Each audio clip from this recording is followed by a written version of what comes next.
Yeah. This is book number 3. Tell us about it. Number 3 is going to feature the Key West Wildlife Bird Center. Mm-hmm. And they are novels, so they're fictionalized. Mm-hmm. The kids are going, in the novel, the teens are going to be involved in things I don't want to tell you yet. They'll be revealed in the book. So this is Bonnie, this is a series. It is a series. Right. So you've already got 2 out there. Tell us about the Here first they are. one. Yeah. Yes. Island Sting was the first one. There you go. Yes. Island Sting was set in a Key Deer refuge. Mm-hmm. The mystery surrounded a mean poacher of the Key Deer. Ah. The kids in each book kind of sneak around behind their parents to solve the mysteries because they get involved with some pretty dangerous people. Uh-huh.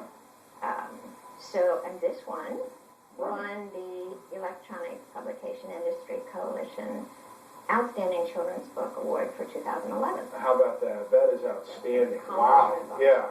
That is really cool, Bonnie. Mm-hmm. And then you followed that up. You followed it up with Stakeout. Yes, and I might say they're each standalones. Even though it's a sequel, you don't have to read them in any particular order. Mm-hmm. And this one, I researched the Marathon Sea Turtle Hospitals. Mm-hmm. So the kids are involved in a mystery concerning sea turtle nests and eggs. I don't want to give too much away, but this is the one. You want me to do a little reading? Yeah. Great. Mm-hmm. Okay, this one begins on the back. It asks the question, how could Kenzie have predicted that a surreal encounter with an ancient sea turtle at the New York City Aquarium would propel her into peril in the Florida Keys? Now, one of the interesting things is that the main character moves to the Keys from New York City. Right. So she's learning all about the fragile ecology through the eyes of a native fisherman. Wow. A young man who's very handsome, of course. Right. Mm-hmm. And his father's a lobster lobster stone crab mm-hmm. fisherman. Right. Mm-hmm. So you know that she's going to be propelled into peril. And I'll read you a short passage. Sure, please do. Yeah. The thief dove on the net, whirled, flopped it over Kenzie's head, and spun her, locking her arms at her sides. No, no, no! From behind her, furious hands wound the long line from her chest down to her knees. Cursing and spitting, Kenzie was knocked blindly to the ground, shoved and rolled into the trees, screeching monstrous words. Trapped in the growing darkness like a fly in a spider's web, she screamed with rage until something snatched and sliced at the nylon mesh over her face and crammed a bag into her mouth, a filthy, suffocating plastic bag. Ooh. I like that. Now, how did you get so into these environmental issues? I think it's my dad. Mm-hmm. My dad was a Boy Scout his whole life, and we did camping trips across the country. He actually would collect snakes for the Boy Scout camp to teach them, I hope, which to stay away from. My mother wasn't happy about that. But he was the environmentalist, I think, and I learned to love all things nature. Right.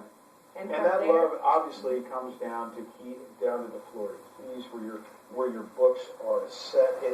Is this what you always wanted to do? Did you always dream of being a writer and having the critical success and the success that you had here after 2 books? I wanted to be a cowgirl. A cowgirl.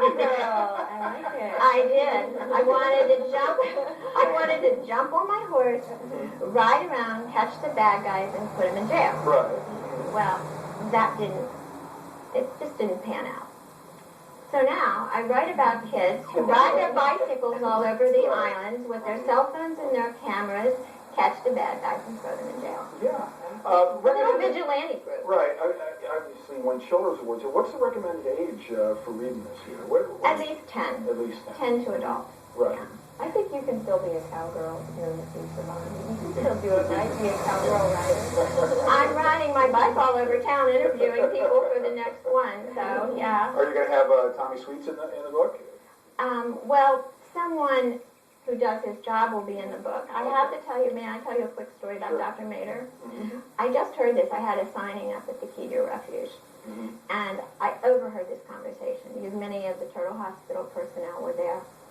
And I didn't know for sure that they had read this book, even though they were featured in it. Right. And they said they were all sitting around the table at a meeting one night Mhm.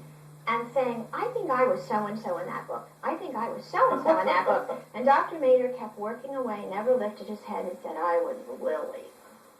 Because the vet in the book is a female. Hey, Bonnie, you good. can get your books by going to your website, BonnieDoerrbooks.com. Good luck.